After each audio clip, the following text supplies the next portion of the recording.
Hello again, and welcome to the Packaging Europe podcast. I'm your host, Victoria Hattersley, and today, following the conclusion of INC5 in Busan last month, we're revisiting the topic of the Global Plastics Treaty. I think our listeners will all be aware that despite a wide consensus on the urgency of the question, the countries involved in the latest iteration of the process failed to conclude the negotiations as many had hoped they would. That being the case, a continuation of INC5 or INC 5.2 will take place sometime in 2025, although at the time of recording, we still don't know when or where. So all that being said, the main purpose of our discussion today is to look at what is still holding the process up and what can all stakeholders do to bring this over the line. I'm delighted to say I'm joined by Eirik Lindebjerg, Global Plastic Policy Lead at WWF, who was present at Busan, I believe. Is that right, Eirik? And can talk us through all these things? Yeah, thank you so much. Pleasure to be here. And yes, I had the pleasure to be in Busan as well, although it was a very tiring endeavor. It sounds like it, and we'll get into that. But welcome, thank you so much for joining me today. We'll find out if you're feeling optimistic about this process still in light of recent events. So I think the first thing to say, to reiterate, is that many were obviously expecting or hoping for a conclusion to the process. So the outcome or lack thereof, I think, is frustrating for many. What really is the main sticking point? I mean, when the two of us last spoke about this, I remember one of the main issues was the certain interest groups wanting a more watered down treaty, and it seems to me kind of essentially to come down to one of two choices: whether we still try to get everybody involved or have a more ambitious treaty with not all countries involved. But is it as simplistic as that, or are there other main sticking points too? I think you can put it like that. It is, of course, there are many different areas of the treaty where governments haven't really agreed yet. I think the meeting in Busan saw a lot of positive movement on many of those, but the general situation is that we more and more see a clear majority of countries, almost all governments in the room, being ready to adopt a strong treaty that covers the entire life cycle of plastics. And then there's a small group, few countries who are kind of desperately doing everything they can to block process and delay negotiations. But of course, I mean, potential sticking points or areas that haven't been agreed yet is one, how to deal with production and consumption of plastics, what's branded supply measures in the draft treaty text. It's whether global bans on products and chemicals will be harmonized at the global level. It's still an open question how detailed or sector-specific requirements will be on product design, for example. And then there's the big financing question that often isn't solved until everything else in the treaty is solved. So there's plenty of work to do, but I think the positive coming out from Busan is this strong majority that was more vocal than they've been at previous meetings. Yeah, because I was going to ask you about that, and that's good to hear, because obviously there was a lot of disappointment expressed after the process, but you do feel that there are some positives to take as well as we move forward. I mean, what are your feelings on the new revised text that I think was kind of fast tracked following the Busan talks? Does that contain elements that were missing previously? Yes, definitely, and I think that is a major step forward with this meeting. Before this meeting, we didn't really have a text to work with. Governments were left with a 70-page documents with thousands of brackets, and that didn't really show a clear path towards it was mainly gaps, wasn't it? Yeah, I mean, everything was in and everything was out before the meeting, and now really there's a document that looks like a treaty text. Yes. And the main elements are in there. They're not agreed upon. They're still in brackets, and there's still some alternative formulations around the same topic. But it is a treaty text that covers kind of the minimum of what you need across the life cycle of plastics. And it creates a great basis then for countries to continue working leading up to the next meeting. And what would you say are your biggest concerns for the next phase? I mean, where do you think there is likely to still be more disagreement that needs to be ironed out? I know we've talked about, the finance issue, which probably will come sort of much later on, but I think with the harmful plastics and chemicals of concern, there still seems to be an awful lot of ambiguity there. What are your feelings on that, and how that's going to be addressed in the kind of intersessional work before the next stage? Yeah, I think a major concern is that countries oblige themselves to do whatever they want, kind of. That you get these paragraphs that seem like they are legally binding, but that in practice it doesn't mean anything else than creating a bit of a complex legal situation around different measures on plastic pollution. So actually, I hope that these obligations can be specific, clear, and simplified, so that it is very obvious what countries need to do and what they need to do together, and what needs to be harmonized at the global level. There are these options in there, so it definitely a good place to start working. But we see that as negotiations go on, there's this tendency to open up what some might call flexibility, but it also adds complexity, right? When suddenly every country can do whatever they want with substances listed, for example. So that there's a danger there, I think. And then there's a risk throughout that this resistance from a few countries can get the other countries to just wanting to agree to anything at all, just to have a treaty, and basically end up with a very watered down document. I think that risk is lower after the Busan meeting, because it was so clear, the statements that were made by a majority of countries, that they, for example, 95 countries said that they will not accept a treaty that doesn't have clear ban and phase out provisions on products and chemicals. And that includes big countries like Brazil, Mexico, the whole of Europe, Nigeria, Bangladesh, Philippines. Large group of countries saying that it's not possible for them to have a treaty that doesn't harmonize the phase out of products at the global scale. So that is what gives a lot of hope. And that group can work together also leading up to the next meeting, and start making this specific and concrete, so that we can possibly already at the next meeting start talking about the specific lists and the specific products and chemicals that needs to be on those.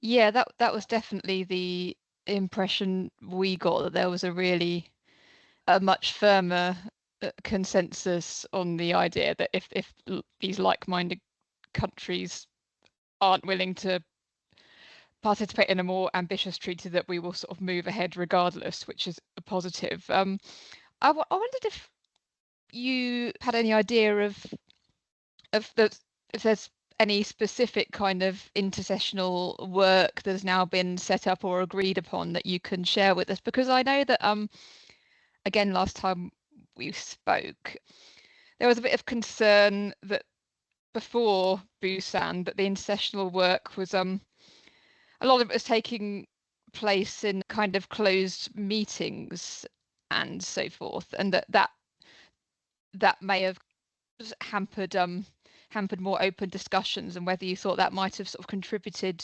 to the fact that we still haven't kind of as yet settled upon a firm treaty. Do you think that the next stage is going to be a bit more open? It's hard to tell. I think you're right that this process has lacked that type of technical intercessional work, both open and closed throughout the process. There's been one meeting in Bangkok in August before Busan, but other than that, there hasn't been a global meeting place for really get into the more technical details underpinning the treaty, and that's been a problem. Going forward now, it's hard to tell because we're a bit in unknown territory. The meeting was not closed, it was suspended. So in a way, the meeting in Busan is still going on and will be resumed then at some point in 2025. In that period in between, there's no official mandate for intercessional work. So we are a bit in the same, facing the same challenges. However, I think, with the progress made in Busan, the opportunities for countries to come together and do this work informally, also since the meeting is kind of still going on, it provides an added legitimacy for actually gathering without the mandate. I think there is that possibility, but it's now really up to two countries that want to lead the way in this, to organize those meetings, because it won't happen as part of the process since there isn't that official mandate. No. Okay. And I'd also like to explore the question of finance a little bit more, if that's okay. I know that, as you mentioned, it's not going to be something that's firmed up until we have a broader agreement on other areas. But do you think at least we're starting to see sort of some stronger moves in this direction? I mean, are you optimistic that we are going to kind of get the levels of financing that we need? I think that's a very good question. I think in general, in order to close the financing gap, especially around waste management and recycling in the world today, I think this treaty in itself won't solve it, especially not through the financial mechanism of the treaty, because I mean there's huge private investment needed to shift in order to fill those gaps. Of course, the treaty can set the direction for that and have provisions around alignment of financial flows that will help also shift the big money. When it comes to the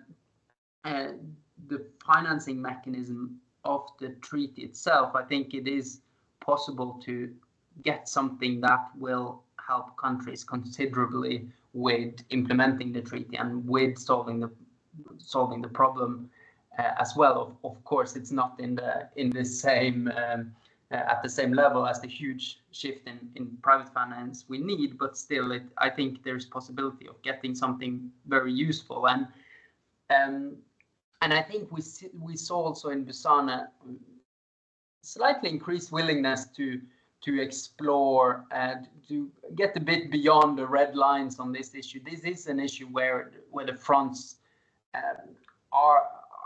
have been quite fixed for a while. There's some countries want a new dedicated fund, some others want to do it within the existing structures. But I think we're seeing that breaking up a little bit, although as I said, we won't solve it until we know what to finance, basically, when the other provisions are agreed. But it's important that the discussions run in parallel, because I think it also indicates solutions to financing that can make it easier for countries to agree on strong provisions as well. I think what's interesting in plastics is also you have the classic kind of public funding towards a mechanism like this, like there is for other mechanisms. But then there's also the question now, how can producers and polluters of plastics contribute to this? Should there be a private sector component? Some countries like Ghana had an early idea about the fee. I think the global plastics fee didn't really survive in the form it was first proposed, but that idea is sparking an interesting discussion on who should really contribute to this and how can we leverage more money than just being dependent on donations from a few developed countries. Yeah, it is an interesting question because the term private finance, that's quite a large umbrella, isn't it? It doesn't specify exactly who that covers. I mean, have we seen any kind of concrete suggestions that there's willingness from any of the private sector to invest in this? I'm not sure if we have or not. No, exactly, and I think there's a lot of talk of then voluntary contributions from the finance sector to a financial mechanism. Of course, then the next question is now, what kind of commitment can we then expect if it is completely voluntary?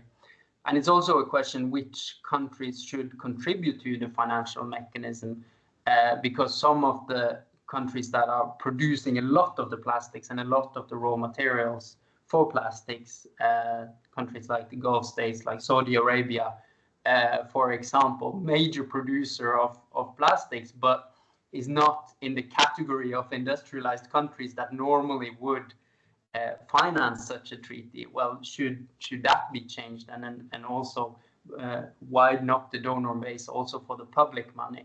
So these are big and interesting questions, and I'm sort of hopeful that this treaty actually can mark a positive shift on these areas for other environmental treaties as well. That this treaty can take a little bit of a step. I think it will be hard to do something radically different, but take a little bit step towards also broadening the sources of finance that are contributing to implementation of the treaty. Yeah, and it sort of opens the door to even asking these kinds of questions in the first place. Exactly. So I think that's exactly. another kind of.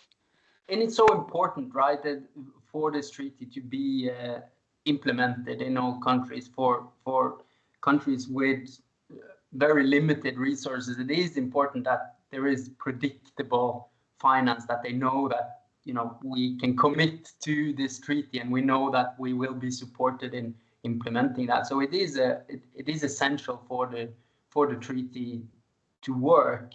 And I think most understand that, although there is this kind of tension, possibly all the way up until the end before they agree on a mechanism. Mm-hmm. Okay, and just one more kind of sub-area I wanted to address. I think after the last talks, there was quite a lot of discussion about the need for a just transition. And was that also kind of a major topic in Busan? And what might that look like? Yeah, presumably we need to kind of have a shared burden, or fairly shared burden among every country. Yes, it's definitely an essential part of the treaty. I think it runs through all the provisions in a way. I think it's relevant when it comes to financing, but also on the other provisions. It's about securing that. I think it has two sides in a way, right? Because you have it's about ensuring that the people and communities most affected by plastics are heard and taken into account in the treaty negotiations and in the development of global regulations.